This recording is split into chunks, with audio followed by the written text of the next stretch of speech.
एक बड़ा सुंदर प्रसंग है। इनका नाम है भक्त रामदास जी। और ये दक्षिण में गोदावरी के किनारे एक कनकावती नाम की नगरी थी, वहां ये रामदास जी रहते थे।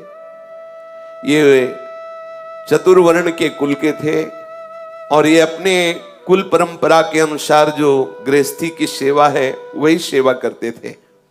अत्यंत दैन्य और अत्यंत गरीब, सीधे पूरे शरीर में ठीक से पहनने के लिए वस्त्र भी नहीं थे, खाने के लिए कोई ऐसी व्यवस्था नहीं थी। अगर आज वो सेवा ना करें जो उनके कुल की है तो दूसरे दिन उनके यहाँ रसोई नहीं जलेगी। ऐसी कोई अन्न की भी व्यवस्था नहीं थी। रोज का रोज कमाना और अपने परिवार का भरण पोषण करना, आए हुए अतिथि की सेवा करना, और सत्संग से बड़ा प्यार था उनको।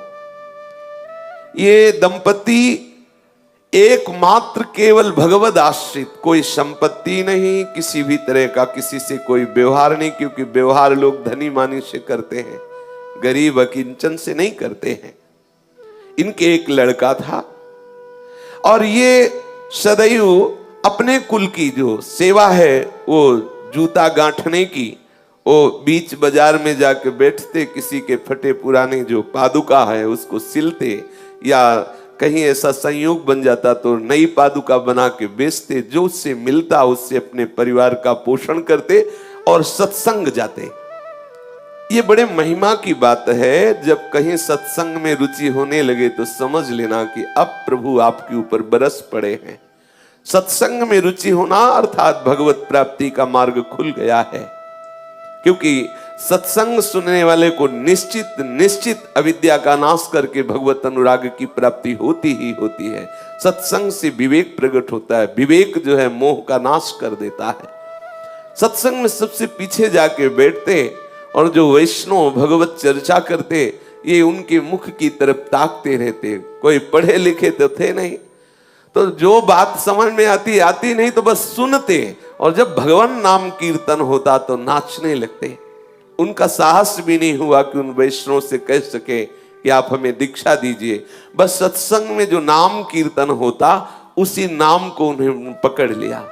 बस मन में बार बार कृष्ण गोविंद ऐसा बोलते, और एकांत में वो कभी कभी पुकार उठते हृदय से, हे हरि मैं जैसो तैसो तेरो, हे हरि मैं जैसो तैसो तेरो। इतना ही याद हुआ, बस इतना ही।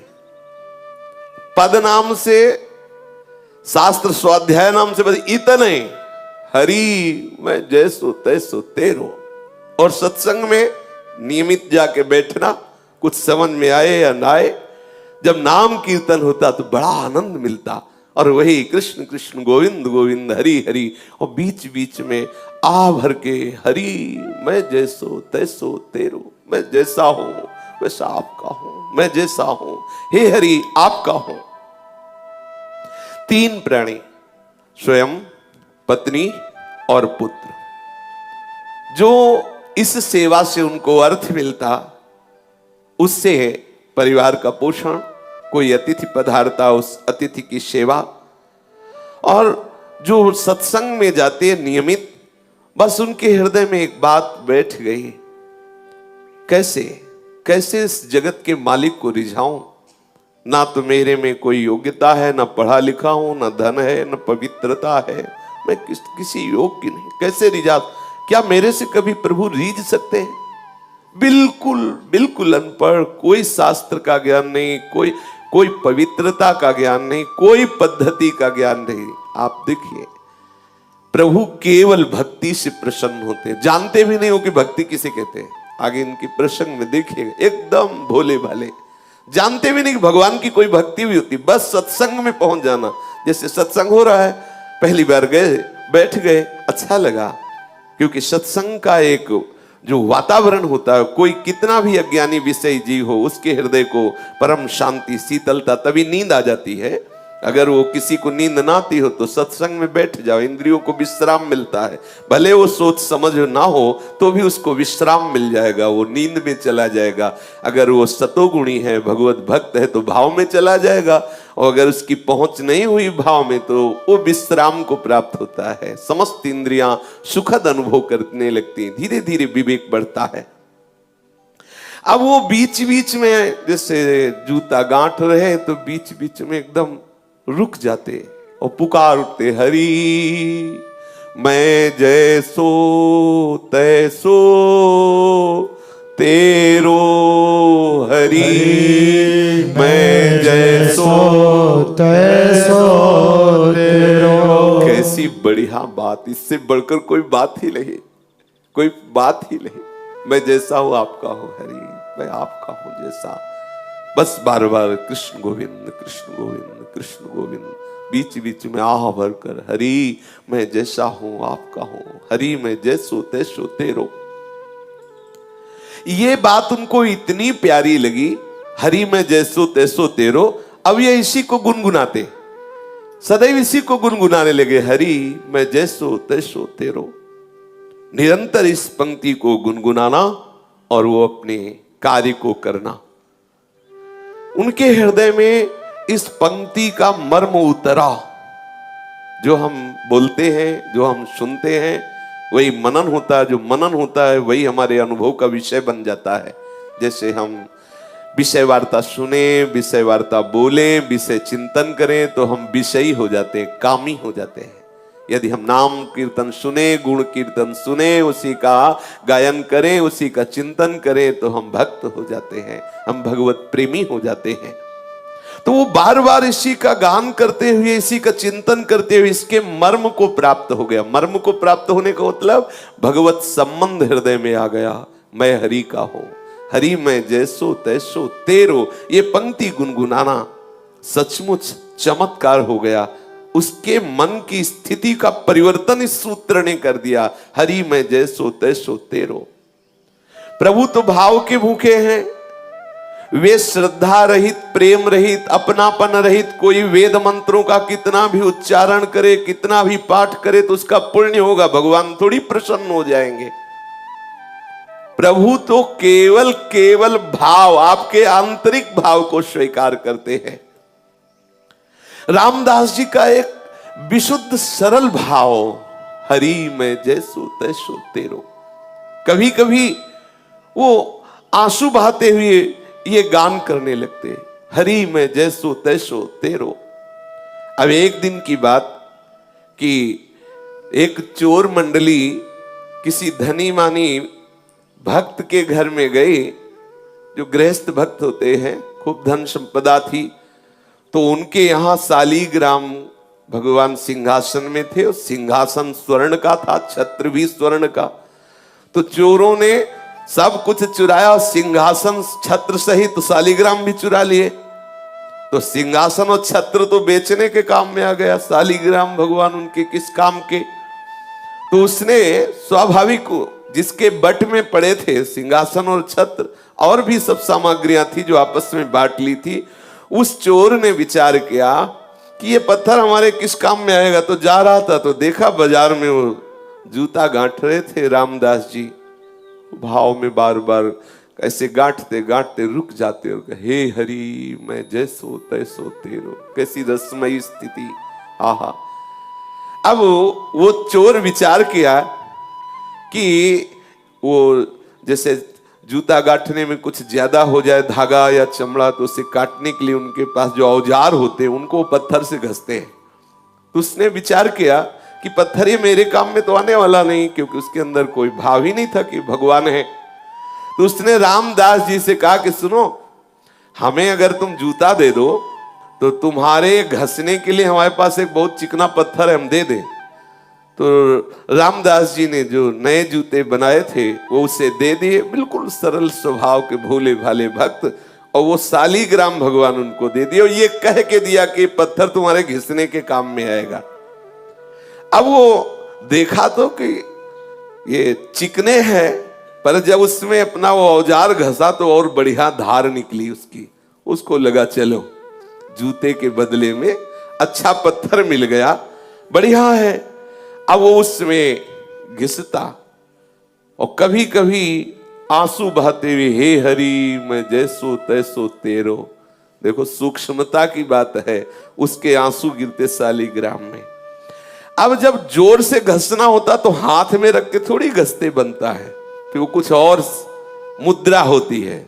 इसमें स्पष्ट लिखा हुआ है वो मुद्रा, दोनों चरणों के बीच में शालिग्राम जी को फंसा के फिर घसते। आप जरा देखिए भाव का विषय कैसा होता है।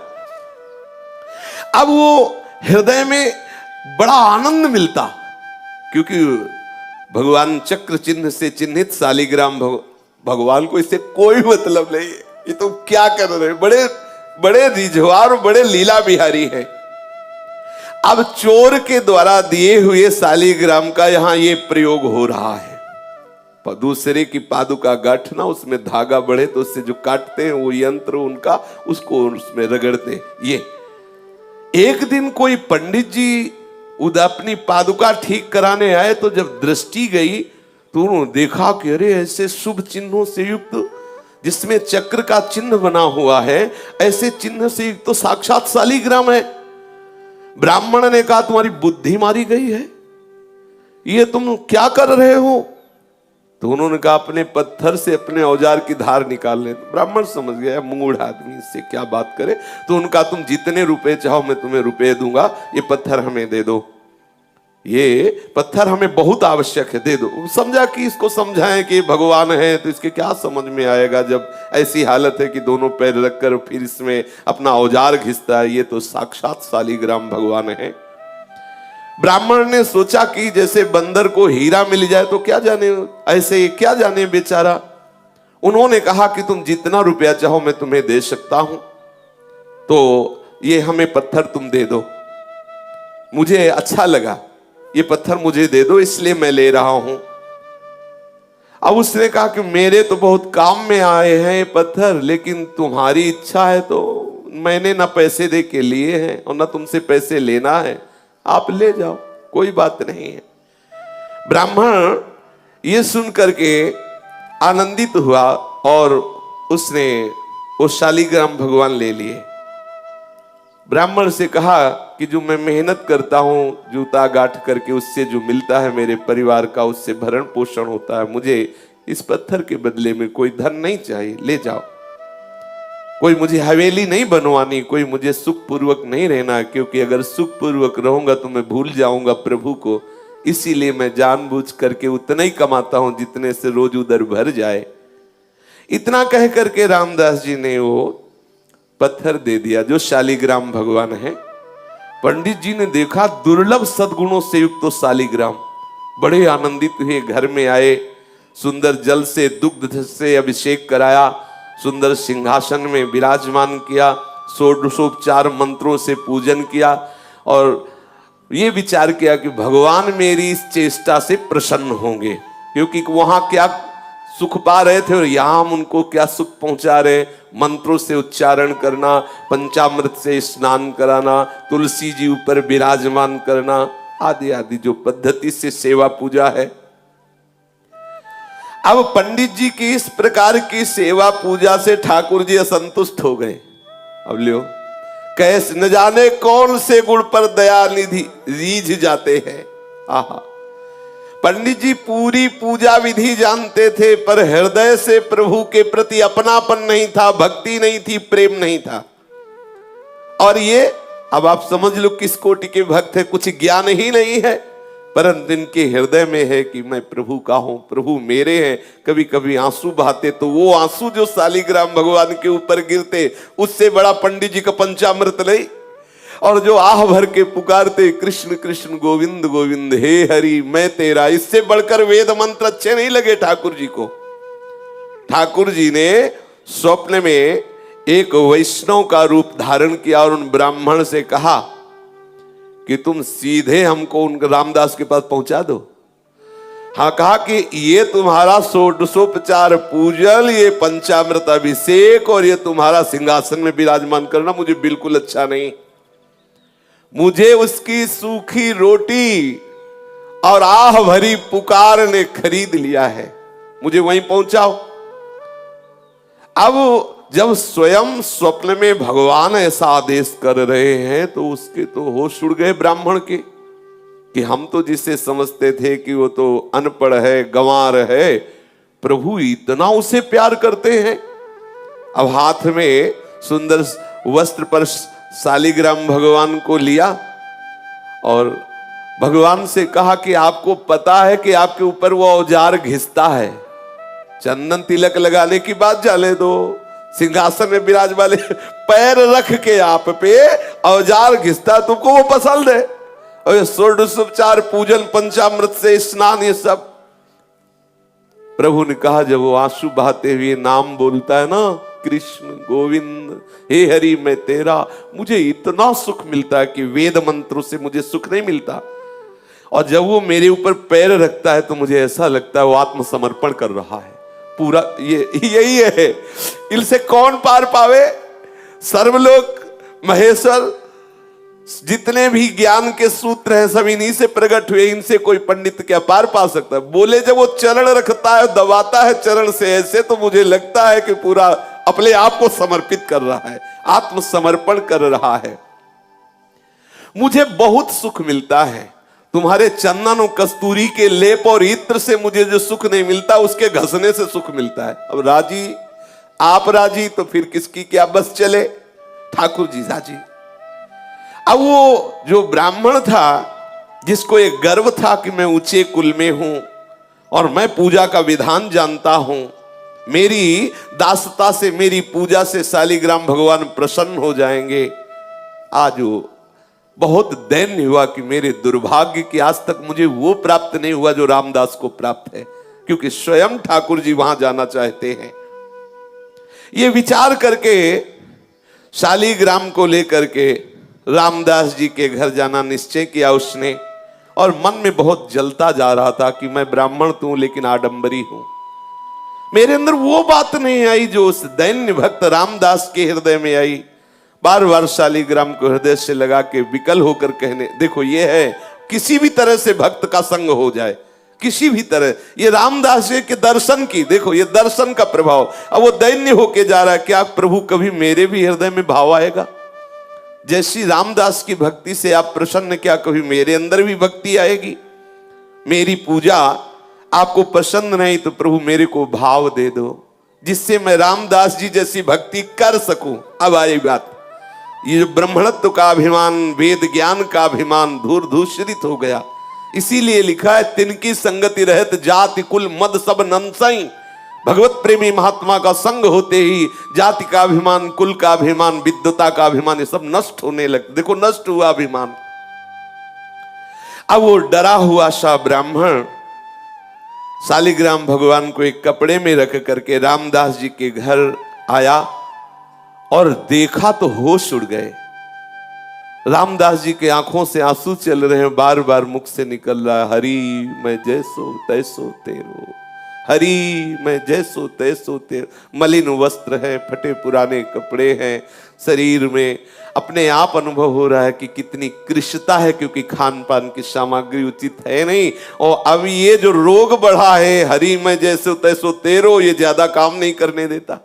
क्योंकि मन में जब आनंद की उन्मत्तता होती है तो कौन बाहरी लोगों से बात करे, कौन बाहर जाकर के बैठे जिससे चार लोग आके खड़े हो। वो एकांत घर में बैठे बस बार बार पुकारना अच्छा लगता। उसको ये भी पता नहीं कि भक्ति है, ये भी पता नहीं, बस बार बार हृदय में यही अच्छा लगता, कृष्ण कृष्ण गोविंद गोविंद हे हरि मैं जैसो तैसो तेरो।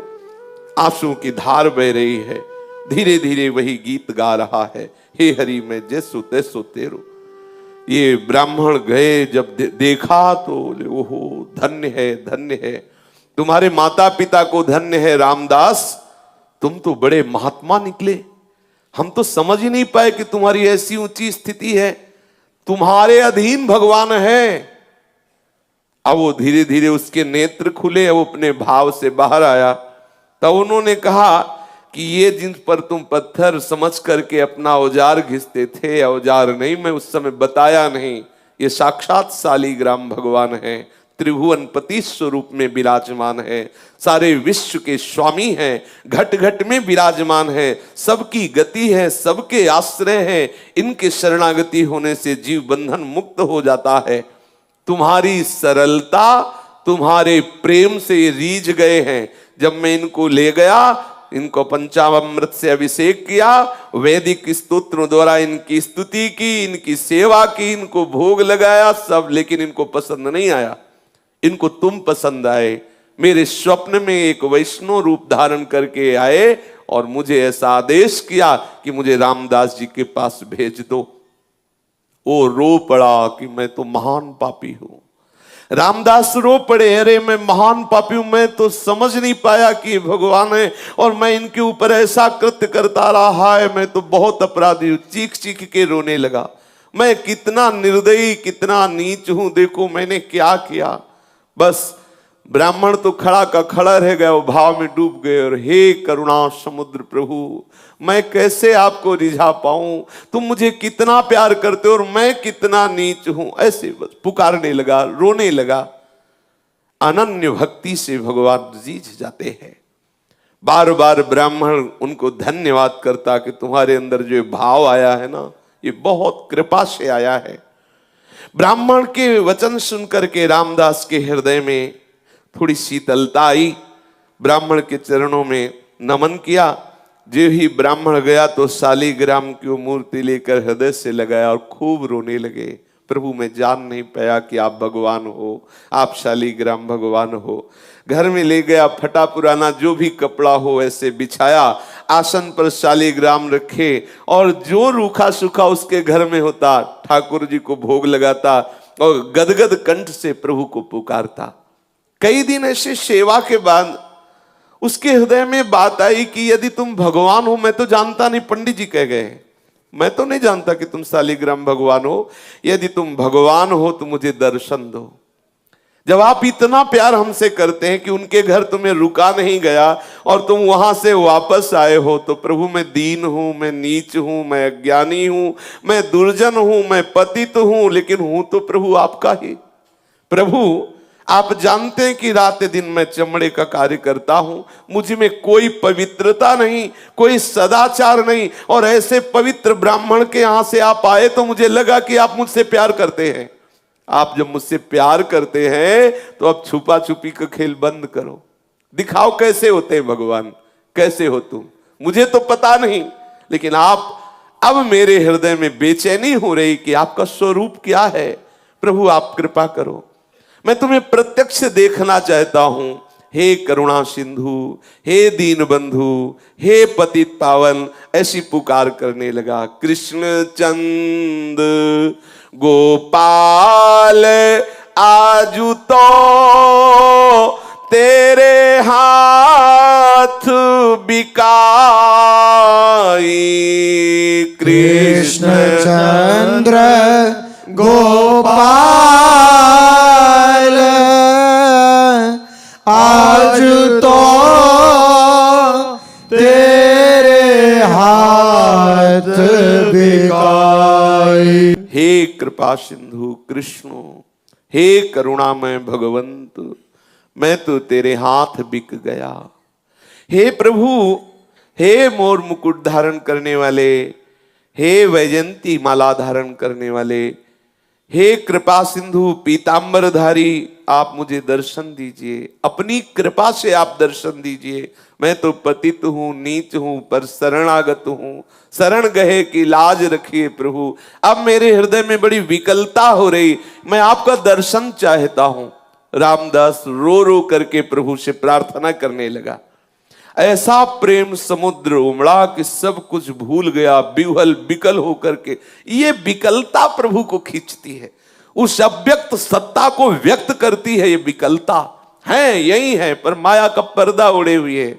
जब हम ऐसे विकल हो जाए, जैसे मछली जल के बिना तड़पती है, ऐसे हमारे अंदर विकलता हो और रहा नहीं जा रहा। देखो कैसी स्थिति आ गई, अब जिया नहीं जा रहा, विकलता हो गई। चीख चीख करके अपने घर में रो रहा है। शालिग्राम ठाकुर जी सामने हैं, रो के कह रहा मुझे दर्शन चाहिए। सब भूल गया। कभी कभी तो ऐसा भाव आ जाता कि नाच नाच के रिझाता कि मेरे नृत्य से रीझ जाओ। कैसी शोभा, फटे पुराने कपड़े हैं, कृष्ण शरीर है, और भाव में भीना हुआ सामने कपड़े में विराजमान शालिग्राम, नाच नाच के ये भाव की इसी नृत्य से रीझ जाओ प्रभु। मुझ गरीब के पास तो कुछ रिझाने के लिए नहीं है, कभी रो रो के प्रभु मेरे रोने से रीझ जाओ। ऐसी भावना से वो विकल होकर प्रभु से पुकारने लगा। अब तो प्रेम के जो अष्ट सात्विक भाव हैं उसके हृदय में उदय होने लगे। कभी हंसता, कभी रोता, कभी चुप शांत बैठ जाता, कभी गान करता, कभी हे हरि मैं जैसो तैसो तेरो, ऐसा पुकार उठता। उसके हृदय में इतनी जोर से लालसा जागी कि प्रभु का वियोग इससे असह्य हुआ और प्रभु को असह्य हो गया अब रुकना। ये है भक्त की सामर्थ्य। असह्य हो गया प्रभु को भी रुकना। अब प्रभु नहीं रुक सकते, विकलता हो गई। प्रभु विकल हो गए। अब वो गदगद कंठ से हे वंशीधर, हे मदन मोहन जोर जोर से पुकारने लगा। हे वंशीधर, हे मदन मोहन, तुम्हारे चरणों में बार बार नमस्कार है। मुझ गरीब की पुकार सुनो। कहाँ हो आनंदमय, कहाँ हो श्याम सुंदर, मुझे दर्शन दो, ऐसे पुकारने लगा। प्रभु यद्यपि मैं समझ रहा हूं कि जैसे छोटा सा बालक चांद को खेलने के लिए मांगे, ऐसे ही मेरी बात है।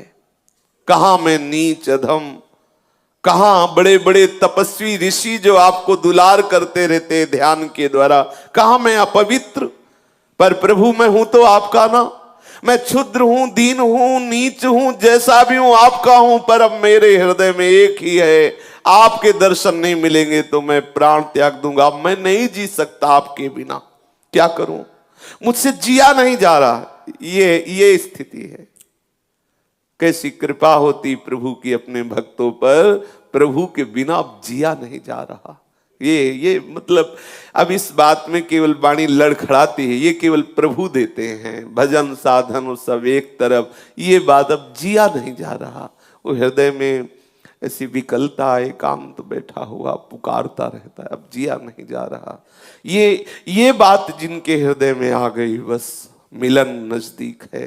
जब जिया न जाए, नहीं खान पान ते भावे, नहीं कोमल वसन सुहावे, सब विषय लगे ते खारा है, हरि आशिक का मग्न। अब कुछ अच्छा नहीं, बस अब जीवन है तो हरि से है, अगर नहीं मिले तो जीवन नहीं। ऐसी विकलता हृदय में। अब मैं तुम्हारे लिए ही जी रहा हूं, बस हमारा जीवन प्रभु के लिए है। प्रभु यदि आप न आए तो इस जीवन का अंत हो जाएगा, क्योंकि अब कुछ सुहाई नहीं दे रहा। मैंने तो कभी जाना ही नहीं कि तुम प्रभु हो। देखो मैंने आपका निरादर किया, पर आपने प्यार किया। मैंने निरादर किया, मैंने जाना ही नहीं कि तुम शालिग्राम के रूप में चोर के द्वारा मेरे पास स्वयं आए हो। मैंने जाना ही नहीं। मैंने तो औजार घिसा, आपके ऊपर चरण रखे, आपको माना ही नहीं कि आप भगवान हो, लेकिन आप मुझसे प्यार करते हो। मैं उसी प्यार की दुहाई दे के कह रहा हूं कि आप मेरे से मिल जाओ, मेरे से मिल जाओ हे कृपा सिंधु। तभी मेरे अंदर ये हिम्मत आई कि मैं ऐसा कह सकूं कि मेरे से मिल जाओ। दीन दयालु, मेरा साहस आपकी कृपा पर निर्भर है। बोलो, आप एक सदाचारी वेदज्ञ ब्राह्मण के यहां जाकर भी संतुष्ट नहीं हुए, मुझ मैले कुचेले आचरण वाले के घर आए प्रभु, इसीलिए मेरा साहस हो रहा है। आप एक बार मेरे नेत्र गोचर हो। यदि दर्शन ना देना होता तो ये आपने ललक क्यों लगाई? ये आपने ललक क्यों लगाई? आप क्यों आए मेरे पास? क्यों मुझे सत्संग में ले गए? क्यों वो बातें सुनाई? क्यों अपना नाम अपनी जिह्वा पे लाए? क्यों ऐसी लीला की? मैं तो जैसा था वैसा पड़ा रहता, लेकिन आपने ही ये ललक लगाई, आप ही मुझे आगे बढ़ाए। तो अब आप मिल जाइए प्रभु, मैं जैसा हूं तुम्हारा हूं, अब मिल जाइए। बस बार बार यही, एक बार सांवरे ये अपना चांद सा मुखड़ा मुझे दिखा दो। मेरा चित्त विकल हो रहा है, हे मेरे मनमोहन करुणा की वर्षा कर दो। इस दीनहीन कंगाल के पास कुछ ऐसा नहीं है जिससे मैं तुम्हें रिझा पाऊं। इस प्रकार विकलता हुई। भक्त का विशुद्ध भाव भगवान को अधीन कर लेता है। इसी विशुद्ध भाव की स्थिति में कोई भी विकार उसके हृदय में नहीं टिकता। काम, क्रोध, लोभ, मोह, दम, ये सब नष्ट हो जाते हैं। हृदय एकदम द्रवित, निर्मल और आंसुओं की धार के रूप में हृदय बहने लगता है। रामदास जी की प्रेम भरी पुकार सुनकर के उस सर्वेश्वर प्रभु स्थिर न रह सके। वो एक वैष्णव का रूप बनाया और रामदास जी के घर पहुंचे। रामदास जी के तो आंसू चल रहे थे, प्रभु से पुकार रहे थे। वो मस्ती में झूम रहा था, कभी कभी नाच पड़ता, कभी कभी अश्रु प्रवाह करते हुए कुछ बड़बड़ाता जो समझ में भी नहीं आता। कभी कभी शालीग्राम की मूर्ति उठा के हृदय से लगाता, चूमता, अपने नेत्रों में लगाता। कभी कभी मूर्ति लेके नाचने लगता, कभी मूर्ति को रख के साष्टांग दंडवत करने लगता। ऐसे और भगवान वहां खड़े हैं वैष्णव रूप। प्रेम दशा का निरीक्षण करके मुस्कुराते हुए उससे बोले, अरे भैया, ये तू नाच कूद क्यों मचा रहा है? कुछ मिल गया क्या तेरे को? ये बड़बड़ा क्या रहा है? ये काम धंधा छोड़ करके ये हाथ में क्या लिए है शालीग्राम के लिए? प्रभु वैष्णव रूप में घर गए और ऐसा पूछा। रामदास जी को आवाज सुनाई दी तो बाह्य चेतना हुई। आंख खोल करके देखा कोई वैष्णव है। साष्टांग दंडवत प्रणाम किया। सामने देखा दिव्य मूर्ति, द्वादश तिलक लगाए हुए कोई वैष्णव खड़ा है। विनीत भाव से हाथ जोड़कर कहा, प्रभु मैं तो महामूर्ख और अपवित्र नीच प्राणी हूं। मेरे से अपराध ही बनते रहते। मैं क्या आपके प्रश्नों का जवाब दूं कि मैं किसको लिए हूं, क्या बड़बड़ा रहा हूं, क्या बोल रहा हूं? मन का कुटिल हूं, विद्या बुद्धि बिल्कुल है नहीं, पवित्रता का तो लेश नहीं है।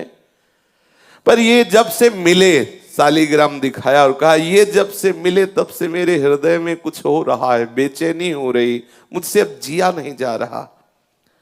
वैष्णव ने कहा कि तुम इन्हें भगवान समझकर पूजते हो? हाँ हाँ भगवान है, ऐसा ब्राह्मण ने बताया है। इसीलिए मेरे अंदर एक आकांक्षा हो गई कि मैं भगवान को साक्षात देखना चाहता हूं। मुझे दर्शन नहीं हुए। मुझे लगता है कि मुझे पूजा विधि नहीं आती है, कोई मंत्र आदि नहीं आता। जैसा मन में आता वैसे सेवा करता हूं, जो मन में आता वैसा बोलता हूं। क्या दीन दयालु प्रभु मेरे पे रीझ जाएंगे?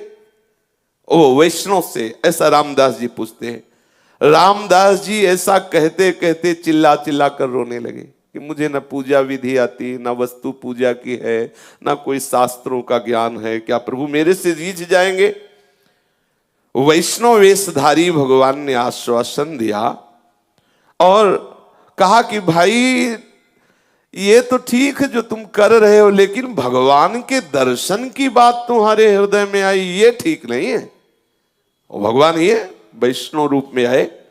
अरे बड़े बड़े देवता, योगी, मुनिजन कितने काल तक तपस्या करते हैं, ध्यान धरते हैं, समाधि में रहते हैं, वो दर्शन नहीं पाते तो तुम जैसे मनुष्य को कैसे भगवान दर्शन देंगे? मेरी बात मानो, ये दर्शन की बात तो छोड़ो और अपना काम धंधा करो। थोड़ी देर भजन साधन कर लिया करो जैसे कर रहे हो। वैष्णव की इन बात को सुन करके मानो रामदास का हृदय फट गया हो। उनकी आंखें खुली की खुली रह गई। आह भरकर तो क्या मुझे भगवान नहीं मिलेंगे? आह, ये प्रीति है। यही भगवान देखना चाहते कि कैसा मेरे भक्त में मेरे मिलन की व्याकुलता होती है। आंखें खुली की खुली रह गई। वैष्णव कह रहे हैं भगवान का दर्शन बड़ा दुर्लभ है। योगी मुनियों के समाधि भाव को प्राप्त महात्माओं के ध्यान में भी जो नहीं आते, वो मुझ जैसे नीच को कैसे दर्शन देंगे? बात ठीक कह रहे ब्राह्मण देवता, वैष्णव देवता। वो विकल हो गए, आंसू गिराने लगे और कहने लगे, देव आपका कहना सत्य है, मैं बिल्कुल अधिकारी नहीं हूं कि मुझे भगवत साक्षात्कार, पर क्या करूं, अब मुझसे जिया नहीं जाता। ये खास बात है, जिया ना जाए प्रभु के बिना, रहा ना जाए। मैं नीच हूं, पापी हूं। मेरे पाप और नीचता को देखने पर लगता है कि कभी भगवान मुझे नहीं मिलेंगे। पर प्रभु पता नहीं, मेरे हृदय में एक आनंद की लहर उठती है। ऐसा लगता है प्रभु मिलेंगे, ऐसा लगता है प्रभु मिलेंगे, क्योंकि मेरे हृदय में ऐसा आता है प्रभु मुझे प्यार करते हैं। ऐसा लगता है मेरे को, यद्यपि मैं किसी योग्य नहीं हूं, पर हृदय में ऐसा लगता है प्रभु मिलेंगे। ऐसा लगता है ये दया के समुद्र प्रभु मुझे जरूर दर्शन देंगे, मुझे ऐसा लगता है। जैसा रूप रंग उनका हो, जैसा उनका शास्त्रों में वर्णन किया गया हो, जैसे सुहागिनी स्त्री केवल अपने पति को ही देखती है, ऐसे ही हे वैष्णव देवता, मेरा हृदय केवल केवल प्रभु के लिए है। आप बिना दर्शन किए मुझे चैन नहीं, मेरे हृदय में लगता है कि वो मुझे मिलेंगे। मेरे स्वामी बड़े करुणा सिंधु, तुम भले ऐसा कह रहे हो, चाहे जो कुछ हो मुझे दर्शन मिलेंगे, और ऐसा कह के नाचने लगा, मुझे मिलेंगे, अवश्य मिलेंगे। यही बार बार सत्संग में जैसे कहते, निश्चय करो इसी जन्म में भगवत प्राप्ति होगी। कोई आके कहे तो इस बात से मत टलना, मुझे इसी जन्म में प्रभु मिलेंगे। आपका ये बार बार चिंतन निश्चय प्रभु को विवश कर देगा, और वो आपसे प्रभु का मिलन हो ही जाएगा।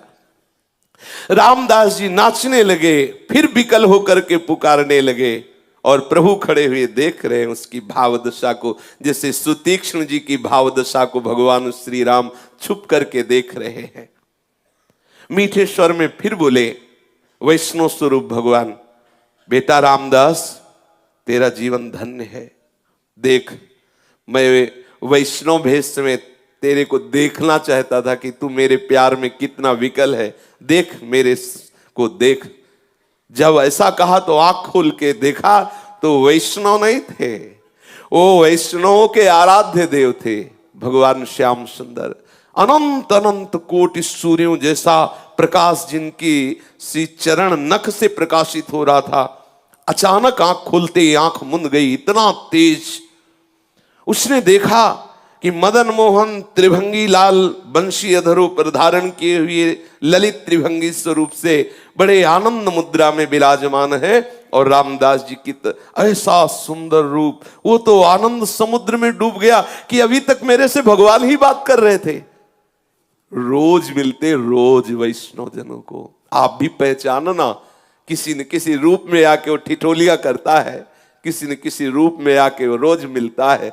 पकड़ना, रोज परीक्षा करो, कहीं इस रूप में मेरे प्रभु तो नहीं आ गए, कहीं इस रूप में मैं चूक न जाऊं, मेरा प्रीतम किसी, यही तो वैष्णवता है, सब रूपों में झांकना, मेरा प्रीतम आया है इस रूप में। आप निश्चित देखना, एक दिन वो पकड़ जाएगा।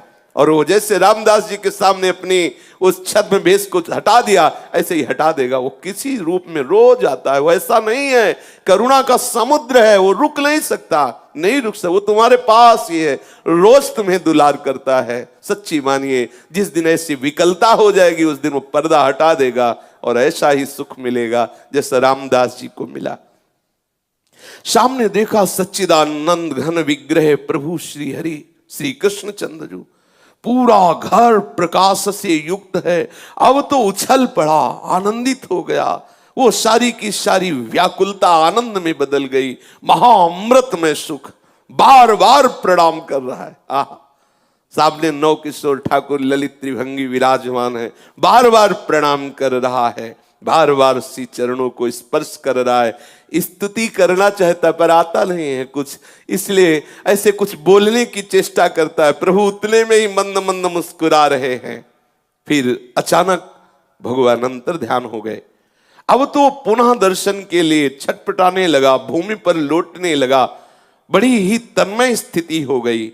योग वियोग की आनंदमयी अवस्था में डूबा हुआ निरंतर, कभी देख रहा है भगवान उसके समीप है, कभी देख रहा अंतर ध्यान, ऐसी विकलता।